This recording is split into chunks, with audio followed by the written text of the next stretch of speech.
21 শতকের এই যুগকে বলা হচ্ছে প্রযুক্তির যুগ। বিশ্বের প্রতিটি দেশ প্রযুক্তিতে এগিয়ে যাচ্ছে, এবং যে দেশ যত বেশি অত্যাধুনিক প্রযুক্তিতে সমৃদ্ধ, সে দেশকে তত বেশি শক্তিশালী হিসেবে ধরা হয়ে থাকে। কিন্তু কিছু প্রযুক্তি চিন্তার কারণ হয়ে দাঁড়িয়েছে। এর মধ্যে অন্যতম একটি প্রযুক্তি হল ডিপফেক প্রযুক্তি বা ডিপফেক ইন্টেলিজেন্স। ডিপফেক কি? ডিপফেক শব্দটি ডিপ লার্নিং এবং ফেক শব্দের সংমিশ্রণে তৈরি। বাংলা অর্থটি এমন হতে পারে গভীর নকল বা নিখুঁত জাল ইত্যাদি। বর্তমানে ডিপফেকের প্রয়োগ প্রাপ্তবয়স্কদের কন্টেন্টে, বিনোদন জগতে, রাজনীতি, পাশাপাশি সমাজের জনপ্রিয় আরও অনেক ক্ষেত্রে বৃদ্ধি পেয়েছে। ডিপফেক হল বাস্তবসম্মত দেখতে কিন্তু নকল বা কিছুটা পরিবর্তিত কন্টেন্ট যা ভিডিও বা অডিওর উপাদান সম্পাদনা করে তৈরি করা হয়। ডিপফেক ভিডিওতে কৃত্রিম বুদ্ধিমত্তা ব্যবহার করে একজন ব্যক্তির মুখের অবয়ব বা ভয়েসকে অন্য কারোর সাথে বিশ্বাসযোগ্যভাবে প্রতিস্থাপন করা হয়। এই প্রযুক্তির সহায়তায় আপনার এমন কিছু ভিডিও বা অডিও কন্টেন্ট তৈরি করা সম্ভব যা আপনি নিজে বলেননি বা করেননি। এই প্রযুক্তিটি সবার নজরে আসতে শুরু করে যখন ডিপফেক্স নামক একটি রেডডিট ব্যবহারকারী তার অ্যাকাউন্ট-এ পোস্ট করেছিল যে তিনি একটি মেশিন লার্নিং অ্যালগরিদম তৈরি করেছেন, যা সেলিব্রিটিদের মুখকে নির্বিঘ্নে অশ্লীল ভিডিওতে রূপান্তর করতে পারে। সেই পোস্টে ডিপফেকের উদাহরণ দেয়া ছিল এবং থ্রেডটি শীঘ্রই খুব জনপ্রিয় হয়ে উঠেছিল। একসময় এই পোস্টটি ডিলিট করতে হয়েছিল, কিন্তু ততদিনে প্রযুক্তিটি সুপরিচিত এবং সহজলভ্য হয়ে ওঠে। পরবর্তীতে ব্যবহারকারীগণ এটি ব্যবহার করে নকল ভিডিও তৈরি করা শুরু করেছিল, যার বেশিরভাগই রাজনীতিবিদ এবং অভিনেতাদের ভিডিও। তবে ভিডিও ম্যানিপুলেট করার ধারণা নতুন নয়। 1990-এর দশকে কিছু বিশ্ববিদ্যালয় কম্পিউটার ভিশন বিষয়ের মানুষ এবং পশুরা যেভাবে চিত্র বুঝতে পারে এবং এর সাথে আকার, রং এবং টেক্সচারকে শ্রেণীবদ্ধ করার প্রযুক্তি এর জন্য উল্লেখযোগ্য একাডেমিক গবেষণা পরিচালনা করেছিল। ওই সময়ে কৃত্রিম বুদ্ধিমত্তা এবং মেশিন লার্নিং ব্যবহার করে একজন ব্যক্তির কথা বলার ভিডিও ফুটেজ পরিবর্তন করতে এবং তা একটি ভিন্ন অডিওর সাথে একত্রিত করার প্রচেষ্টা চালানো হয়। পরবর্তীতে 1997 সালের ভিডিও রিরাইট প্রোগ্রাম এই প্রযুক্তিটি বাস্তবে সম্ভব করেছিল। ডিপফেক ভিডিওর প্রথম উদ্ভাবনটি এভাবেই ভিডিও রিরাইট প্রোগ্রামের মাধ্যমে শুরু হয়েছিল। ভিডিও রিরাইটের মাধ্যমে একজন ব্যক্তির কথা বলার ভিডিওকে মডিফাই করতে সক্ষম হয়েছিল। এটি ভিডিওতে অডিও পরিবর্তন করে নকল অডিও বসিয়ে আসল ভিডিওর ব্যক্তির দ্বারা লিপ সিঙ্কের মাধ্যমে নতুন ধরনের শব্দ বলাতে সক্ষম হয়েছিল। কিভাবে কাজ করে?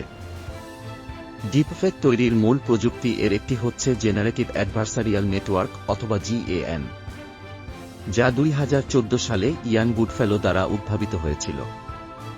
জেনারেটিভ অ্যাডভার্সারিয়াল নেটওয়ার্ক হল এমন একটি প্রযুক্তি যা দুটি নিউরাল নেটওয়ার্কের মধ্যে প্রতিযোগিতা তৈরি করে যা আসল এবং নকল ডেটার মধ্যে পার্থক্য করতে শেখে। একটি নেটওয়ার্ক হচ্ছে জেনারেটর যা নকল ডেটা তৈরি করে এবং অন্যটি হচ্ছে ডিসক্রিমিনেটর তা শনাক্ত করার চেষ্টা করে। এই প্রক্রিয়ার মাধ্যমে জেনারেটর ক্রমশ উন্নত হয় এবং এমন নকল ডেটা তৈরি করতে সক্ষম হয় যা আসল ডেটার মতো দেখতে হয়। ডিপফেক ভিডিওর কিছু উদাহরণ। 2018 সালের মে মাসে একটি ভিডিও দ্রুত ইন্টারনেটে ছড়িয়ে পড়ে, যা ছিল তৎকালীন মার্কিন প্রেসিডেন্ট ডোনাল্ড ট্রাম্পের। ভিডিওতে দেখা যায় তিনি বেলজিয়ামের জলবায়ু পরিবর্তনের ইস্যুতে এমন উপদেশ দিচ্ছেন যার ভাষা ছিল অত্যন্ত নিন্দনীয়। এ ধরনের আচরণকে বেলজিয়ামের নাগরিক সহজভাবে নেয়নি এবং তারা টুইটারে বিদ্বেষ প্রকাশ করে, যা পরে বিভ্রান্তিকর পরিস্থিতির সৃষ্টি করে। পরবর্তীতে জানা যায় বেলজিয়ামের একটি রাজনৈতিক দল কোনো এক প্রোডাকশন স্টুডিওর সাহায্য নিয়ে নকল ভিডিও তৈরি করে যেন তারা জলবায়ু পরিবর্তনের ব্যাপারে বেলজিয়াম সরকারের দৃষ্টি আকর্ষণ করতে পারে। ইউটিউব থেকে বারাক ওবামা ও ডোনাল্ড ট্রাম্পকে নিয়ে বেশ কিছু ডিপফেক ভিডিও দেখতে পাওয়া যায়। 2019 সালের ইউটিউবের একটি ভিডিওতে দেখা যায় মার্ক জুকারবার্গ বিলিয়ন লোকের চুরি করা ডেটার সম্পূর্ণ নিয়ন্ত্রণ নিয়ে বড়াই করছেন, যা সম্পূর্ণভাবে নকল ছিল। দ্য টেলিগ্রাফ এর ইউটিউব চ্যানেলে আর একটি ডিপফেক উদাহরণের ভিডিও প্রকাশ করা হয়েছিল। ভিডিওতে দেখা যায় ইউক্রেনের প্রেসিডেন্ট ভ্লাদিমির জেলেনস্কি তাদের জনগণ ও যুদ্ধে অংশগ্রহণকারী বাহিনীকে অস্ত্র নামিয়ে রাশিয়ার কাছে আত্মসমর্পণ করার নির্দেশ দেন। একটি স্টার ওয়ার্স স্টোরিতে প্রিন্সেস লিয়া এবং গ্র্যান্ড মফ তার্কিনের মুখগুলিকে পুনরায় তৈরি করতে ডিপফেক ব্যবহার করা হয়েছিল। চাইনিজ একটি টিভি চ্যানেল তাদের এক সংবাদ পাঠকারী কর্মীর চেহারা ডিপফেক এর মাধ্যমে পরিবর্তন করে খবর পাঠ করায়, যা তাদের ব্যয় অনেক কমিয়ে দিয়েছিল। কিছু অ্যাপেও এই রকম সুবিধা রয়েছে, যেমন 2016 সাল থেকে স্ন্যাপচ্যাটে ফেস সোয়াপিং অথবা চেহারা অদলবদল করার ক্যামেরা বৈশিষ্ট্য রয়েছে। টিকটকেও এমন একটি সুবিধা রয়েছে যেখানে মুখ অদলবদল করা যায়।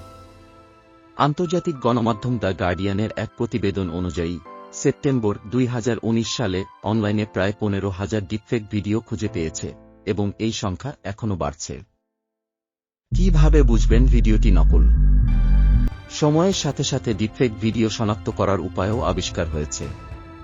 সাধারণ মানের কিছু ডিপফেক ভিডিও খালি চোখে দেখে শনাক্ত করা যায়, যেমন কথা বলার সময় অস্বাভাবিক মুখভঙ্গি, চোখের পাতার অস্বাভাবিক নড়াচড়া কিংবা মাথার অস্বাভাবিক গতিবিধি বা নড়াচড়া, অবাস্তব ত্বকের রং বা ত্বকের অস্বাভাবিক পরিবর্তন, ঝাঁকুনি, ঠোঁট নড়ার সাথে কথার কম মিল, ব্যাকগ্রাউন্ডের চেয়ে ব্যক্তির মুখ অস্পষ্ট, সাবজেক্টে আলো সমস্যা, ফ্রেমে অতিরিক্ত পিক্সেল ইত্যাদি দেখে প্রাথমিকভাবে ডিপফেক ভিডিও শনাক্ত করা যায়।